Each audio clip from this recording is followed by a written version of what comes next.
nosotros hemos estado haciendo una serie de desarrollos tendientes a que el estudiante tenga acceso a una mayor cantidad de aplicaciones e información desde el Internet.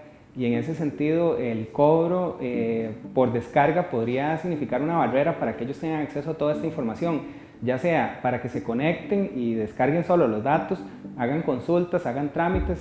Hicimos una reorientación del sitio web basado en servicios de manera que el estudiante no tenga que desplazarse a ningún lugar, ¿verdad?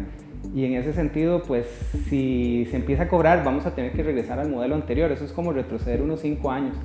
Y además de eso, también en materia de multimedios se está generando una serie de audiovisuales, materiales de multimediales, videoconferencias, que la idea es justamente eso, que el estudiante no tenga que desplazarse hacia el centro o hacia algún lugar central, sino que pueda accederlo desde cualquier lugar donde se encuentre. Y si se le cobra por esa descarga, es muy probablemente que el estudiante no vaya a tomar esas opciones y en ese sentido pues tenga que regresar a la institución, y sería un retroceso para nosotros.